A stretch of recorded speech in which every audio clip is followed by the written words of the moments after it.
కుటుంబ బలిపీఠము అనే అంశాన్ని ప్రతిరోజు యూకే గాస్పల్ స్ట్రీమింగ్స్ అను మా యూట్యూబ్ ఛానల్ ద్వారా ఆడియో రూపంలో వీక్షిస్తున్న మీ అందరికీ ప్రభు అయిన యేసుక్రీస్తు ప్రశస్తమైన గణనామం పేరట శుభములు తెలియజేస్తున్నాము. ఇంకనూ వినండి, అనేక కుటుంబాలకు షేర్ చేయండి, దేవుని మెండైన ఆశీర్వాదాలను పొందుకోనండి. దేవుడు మిమ్మలను బహుగా దీవించునుగాక. యేసయ్యా మాట జీవపూట, పరముకు నడిపించు బాట.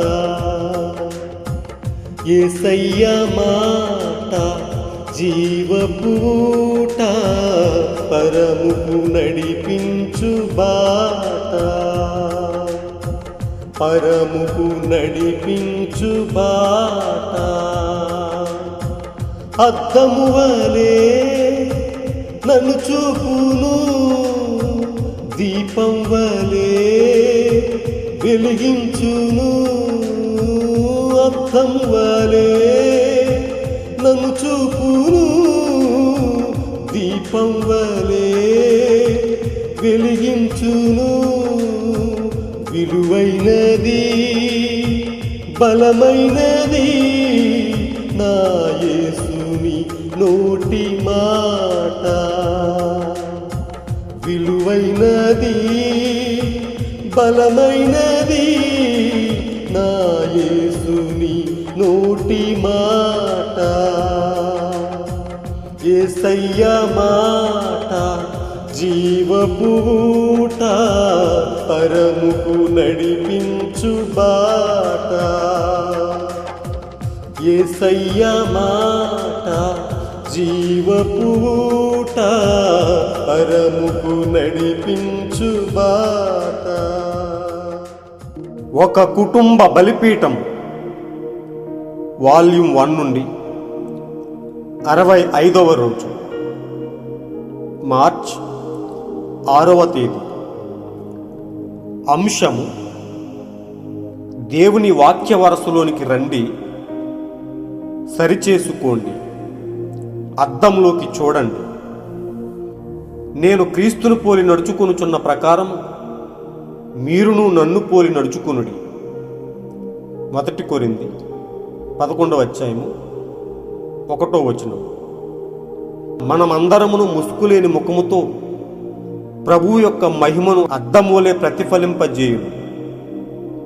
మహిమ నుండి అధిక మహిమను పొందుచు ప్రభువగు ఆత్మచేత ఆ పోలికగానే మార్చబడుచున్నాం. 2వ కొరింథీ 3వ అధ్యాయము 18వ వచనం. ఇప్పుడు అద్దములో చూచినట్టు సూచనగా చూచుచున్నాము, అప్పుడు ముఖాముఖిగా చూతుము. ఇప్పుడు కొంత మట్టుకే ఎరిగి ఉన్నాము, అప్పుడు నేను పూర్తిగా ఎరగబడిన ప్రకారం పూర్తిగా ఎరుగుదును. 1 కొరింథీ 13వ అధ్యాయం 12వ వచనం. ఈ అంశము కొరకు కొంత వర్తమాన భాగాన్ని మనం చదివి విందాం. మీలో 3 ఉన్నారు. బయటది శరీరం, బాడీ. దానితో నీవు భూలోక గృహమును సంధించుటకు 5 జ్ఞానేంద్రియములు ఉన్నవి. లోపల ఉన్నది ఆత్మ, స్పిరిట్. దానికి కూడా 5 జ్ఞానేంద్రియములు ఉన్నవి.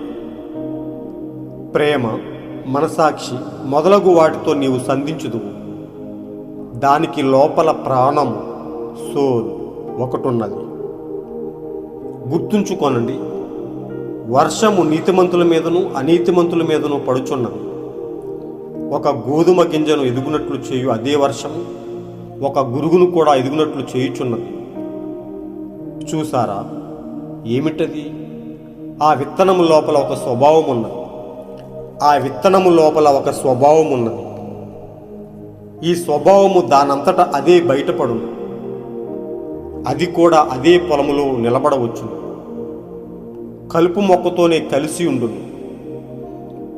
గోధుమ మరియు కలుపు మొక్క కలిసే నిలబడును, ఒకేలా ఆనందించును. అది కూడా తల క్రిందికి ఉంచును. దాహము తీర్చుకొనుటకు తపించును. వర్షము పడును, గోధుమ గోధుమ ఆనందంతో కేకలు వేసినట్లుగానే గురుగు కూడా బిగ్గరుగా కేకలు వేయును. కానీ వారి ఫలముల వలన మీరు వారిని తెలుసుకుందురు. చూసారా క్రైస్తవులారా, తిరిగి నేను ఎన్నడూ మిమ్మల్ని చూడకపోవచ్చు. ఎన్నో సంవత్సరాల తర్వాత నేను ఇక్కడికి వచ్చాను. మరలా ఎన్నడూ తిరిగి చూడకపోవచ్చు. దేవుని వాక్యంతో సరిచేసుకోండి. అద్దములో చూడండి. ఎక్కడో ఒక గ్రామంలో ఒక చిన్నపిల్లవాడు చూచినట్లుగా, ఆ కుర్రవాడు ఎప్పుడు అద్దమును చూడలేదు. అతడు తన ఆంటీ ఇంటికి వచ్చాడు. మెట్ల మీద వెళ్తున్నాడు. ఒక అద్దమును చూచాడు. ఆ అద్దములో ఒక చిన్నవాడిని చూచాడు. చూచుకుంటూ నడిచిపోతున్నాడు. తాను చేతులు ఊపుతుంటే అద్దములో వాడు కూడా చేతులు ఊపుచున్నాడు. ఇంకా చూస్తూనే ఉండిపోయాడు. అతడు తాను ఎన్నడూ అద్దంలో చూసుకోలేదు కనుక వాడు దానికి దగ్గరగా వచ్చినప్పుడు అమ్మ వైపు తిరిగి, అమ్మ, అది నేనే అని చెప్పాను. దేవుని అద్దములోనికి నీవు ఎట్లు చూసుకుంటున్నావు? దేవుని కుమారుని లేక కుమార్తెను గాని అది ప్రతిబింబించుచున్నదా? నీవు వినగలుగుచున్నది ఏదైనా ఉన్నదా? దానిని చెప్పుచున్న మనిషిని అసహించుకున్నట్లుగా చేయుచున్నదా? లేక ఆ మనుషుడు చెప్పుచున్నది నిజము, ఎందుకనగా అది లేఖనములో ఉన్నది అని ఏదో నిన్ను లాగి చెప్పుచున్నదా? అయితే అక్కడ ఉండుటకు అభిషేకించబడిన ఈ శరీరమునకు అవసరమైన విటమిన్లు అవే. నీవు అక్కడికి వెళ్ళినప్పుడు ఉండుటకు కావలసిన గృహము అదే. చూసారా, ఈ గృహము జరగనయున్న సంగతులు అనే గొప్ప వర్తమాన భాగం నుంచి సేకరించబడిన మంచి అంశం. ప్రియ స్నేహితులారా, ప్రియమైన దేవుని బిడ్డలారా, దేవుడు మన పట్ల చూపుతున్న కృప కొరకు ఆయన ఉన్నతమైన నామానికి మహిమ, ఘనత, ప్రభావములు కలుగునుగాక. నిజంగా దేవుడు మనలను ఎల్లప్పుడూ వాక్యంతో పోషిస్తూ ఆయన మనలను సరిచేస్తున్న విధానాన్ని బట్టి మనలో ఉన్న లోపాలను ఎత్తి చూపిస్తూ ఆయనే మనకు అద్దములాగా ఉండి మనలో ఉన్న పాపాన్ని, మనలో ఉన్న మురికి కార్యాలను సరిచేసుకోవడానికి ఆయనే మనకు గొప్ప అద్దముగా ఉండి మనలను మనం చూసుకోవడానికి, మనలను మనం సరిచేసుకోవడానికి ఆయన చూపుతున్న కృప కొరకు ఆయన ఉన్నతమైన నామానికి మహిమ కలుగునుగాక. ప్రియమైన సోదరి సోదరులారా, ఎల్లప్పుడూ వాక్యం మనలను సరిచేసేదిగా ఉన్నది. ఎల్లప్పుడూ వాక్యం మనలను సరైన మార్గంలో నిలిపేదిగా ఉన్నది. అది ఆయనే. ఆ అద్దము ఎవరూ కాదు కానీ వాక్యమే. నిజంగా మనం చదువుకున్న అంశాన్ని మనం గమనించినట్లయితే నిజంగా చాలా అద్భుతమైన విషయం. మనలో ఉన్న ఆత్మ, మన ఆత్మకున్న 5 జ్ఞానేంద్రియములు, శరీరానికి 5 జ్ఞానేంద్రియములు ఉన్నట్టే ఆత్మకు కూడా 5 జ్ఞానేంద్రియములతో ఎల్లప్పుడూ క్రీస్తుని స్పర్శిస్తూ ఆయనని రుచి చూస్తూ అదే ఆత్మను మనం కలిగి ఉన్నప్పుడు మనలో ఉన్న ఆత్మ ఎల్లప్పుడూ ఆయన కొరకు పరితపించిపోతూ మన జీవితాన్ని ఎల్లప్పుడూ ఆయన వైపు ఉరకల వేసేదిగా, కరుడును పిలుచుచున్నట్లుగా మనలో ఉన్న అదే ఆత్మ, క్రీస్తు యేసుకు కలిగిన అదే మనసు మనలో ఉన్నట్లయితే ఆ ఆత్మ ఎల్లప్పుడూ ఆయన కొరకు ఘోషిస్తూ ఉంటుంది. నిజముగా అలాంటి ఆత్మను మనం కలిగి ఉన్నట్లయితే నిజంగా మనం ధన్యులం. నిజంగా ఈరోజు మనం కొన్ని విషయాలు గమనించినట్లయితే ఇక్కడ ప్రవక్త చెప్తున్నాడు గోధుమలు, గురుగుల గురించి. రెండూ కలిపి ఒకచోట ఎదుగుతూ ఉంటాయి. వర్షం పడినప్పుడు గోధుమలు ఆనందించినట్లుగానే, కేకలు వేసినట్లుగానే గురుగులు కూడా బిగ్గరగా కేకలు వేస్తాయట. కానీ వాటి స్వభావాలు ఎప్పుడు బయటపడతాయని అంటే వాటి నుంచి వచ్చే ఫలాలను బట్టి. నిశ్చయంగా ఈరోజు మనం కూడా అలాగే ఉన్నాం. ఈరోజు అనేక సంఘములలో ఏదైనా ఒక స్పీకర్ వచ్చి ప్రసంగిస్తూ ఉన్నప్పుడు విచ్చలవిడిగా కేకలు వేయటం, గంతులు వేయటం, అక్కడ వాక్యం కూడా వినబడకుండా చేతులెత్తి ఎంతో అడావిడి చేసే ప్రజలుగా అనేక మంది కనిపిస్తూ ఉన్నారు. కానీ ఆ ప్రసంగికుడు వెళ్ళిపోయిన తర్వాత వారి యొక్క స్వభావాన్ని చూస్తే చాలా దయనీయంగా కనిపిస్తూ ఉంది. ఎందుకు వారు అలా కేకలు వేస్తున్నారు అంటే వేషధారణ.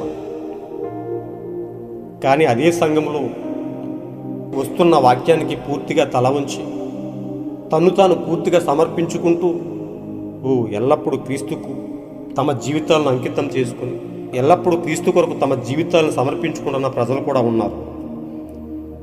ఇద్దరు కలిసే ఉన్నారు ఒక సంఘంలో. కానీ వారి స్వభావాలు ఎప్పుడు బయటపడతాయనంటే వారి యొక్క ఫలాలను బట్టి. నిజంగా ప్రియ సోదరులారా, దేవుడు వాక్యం ఎల్లప్పుడూ గొప్పది. ఆ వాక్యము గొప్ప అర్థమై ఉన్నది. మనము యాకోబు 1వ అధ్యాయం 23-24 వచనాలను పరిశీలించినట్లయితే, ఎవరైనను వాక్యము వినువారుగానే ఉండి దాని ప్రకారం ప్రవర్తింపకపోతే వారు అద్దములో తమ సహజ రూపమును చూచుకుని మనుష్యుని పోలియుందురు. వారు తమ రూపమును చూసుకుని వెళ్ళిపోయి తామెట్టివారు వెంటనే మరిచిపోదురు. చూసారా ప్రియ సోదరులారా, అద్దం మన ముఖంలోని మురుగుని ఎలా చూపుతుందో దేవుని వాక్యము మన హృదయంలోని పాపమును లోపాలను స్పష్టంగా చూపి మనల్ని సరిదిద్దుకోవడానికి సహాయపడుతుంది. కానీ ఈరోజు ఆ వాక్యం దగ్గరికి వచ్చి అద్దంలో చూసుకునే ప్రజలు ఏరి, వాక్యాన్ని తనలో నింపుకుని సరిచేసుకునే ప్రజలు ఏరి చాలా తక్కువ. వాక్యము నిజంగా మనలో కనుకుంటే అది రెండంచులు గల ఖడ్గము కంటను పదునుగా ఉండి హృదయ ఆలోచనలను ఉద్దేశములను శోధించునని చెబుతుంది.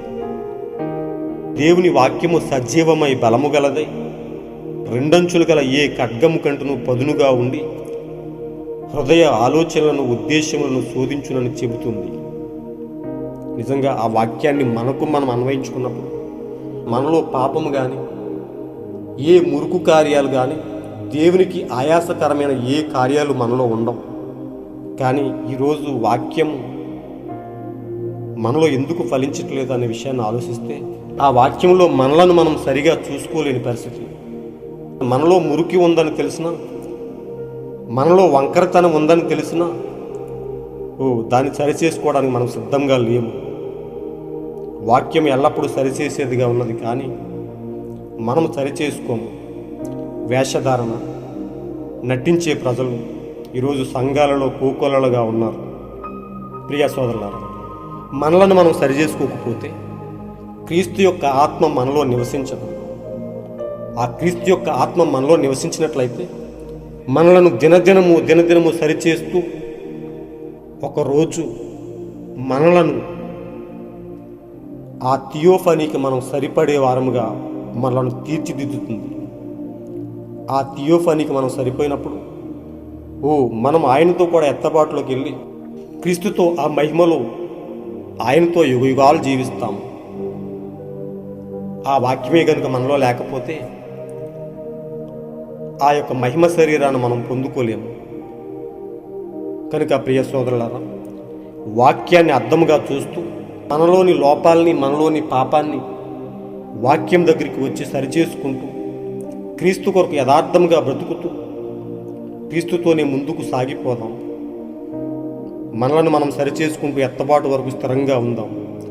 అలాంటి గొప్ప కృప దేవుడు మనకు ఎల్లప్పుడూ ఉంచునుగాక. God bless you all. ఈరోజు మీరు చదవలసిన అనుదిన వాక్యపట్నం సంఖ్యాకాండము 35-36 అధ్యాయములు, మార్కు 10వ అధ్యాయము. మీరు విన్న ఈ అంశాన్ని అనేక మందికి షేర్ చేయండి. దేవుని సత్యాన్ని అనేక మందికి పంచండి. దేవుని ఆశీర్వాదాలను మెండుగా పొందుకోనండి. దేవుడు మిమ్మలను బహుగా దీవించునుగాక.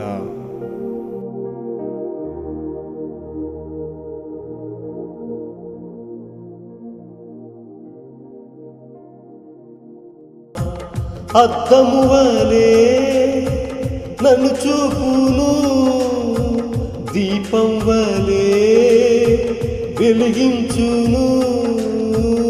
అద్దం వలె నన్ను చూపును, దీపం వలె వెలిగించును విలువైనది బలమైనది నా యేసుని నోటి మాట విలువైనది బలమైనది నా యేసుని నోటి మాట యేసయ్య మాట జీవపు ఊట పరముకు నడిపించు బాట యేసయ్య మాట జీవపు ఊట పరముకు నడిపించు బాట కత్తి వలె ఖండించును సుత్తి వలె సరిచేయును కత్తి వలె ఖండించును సుత్తి వలె సరిచేయును విలువైనది బలమైనది నా యేసుని నోటి మాట విలువైనది బలమైనది నా యేసుని నోటి మాట యేసయ్య మాట జీవపూట పరముకు నడిపించు బాట యేసయ్య మాట జీవపూట పరముకు నడిపించు బాట పరముకు నడిపించు బాట పరముకు నడిపించు బాట